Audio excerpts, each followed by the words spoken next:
8वां बाब। 7वीं मोहर। जब उसने 7वीं मोहर खोली तो 8 घंटे के करीब आसमान में खामोशी रही और मैंने उन 7 फरिश्तों को देखा जो खुदा के सामने खड़े रहते हैं और उन्हें 7 नरसिंगे दिए गए। फिर एक और फरिश्ता सोने का ऊंट सोज लिए हुए आया और कुर्बानगाह के ऊपर खड़ा हुआ और उसको बहुत सा ऊंट दिया गया ताकि सब मुकद्दसों की दुआओं के साथ उस सुनहरी कुर्बानगाह पर चढ़ाए जो तख्त के सामने है।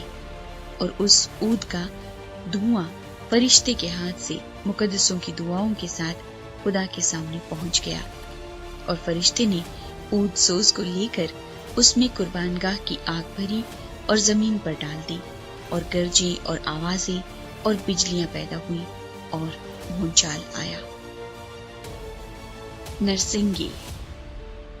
और वो 7 फरिश्ते जिनके पास वो 7 नरसिंगे थे फूंकने को तैयार हुए और जब पहले ने नरसिंगा फूंका तो खून मिले हुए ओले और आग पैदा हुई और जमीन पर डाली गई और 1/3 जमीन जल गई और 1/3 दरख्त जल गए और तमाम हरी घास जल गई।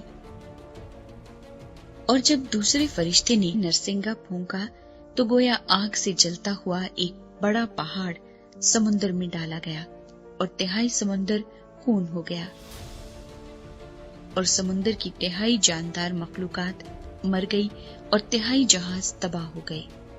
और जब तीसरे फरिश्ते ने नरसिंगा फूंका तो एक बड़ा सितारा मशल की तरह जलता हुआ आसमान से टूटा और 1/3 दरियाओं और पानी के चश्मों पर आ पड़ा।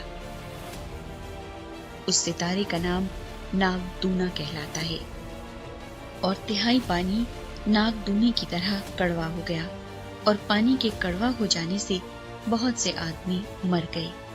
और जब चौथे फरिश्ते ने नरसिंगा फूंका तो 1/3 सूरज और 1/3 चांद और 1/3 सितारों पर सदमा पहुंचा, यहाँ तक कि उनका 1/3 हिस्सा तारीक हो गया और 1/3 दिन में रोशनी न रही और इसी तरह 1/3 रात में भी।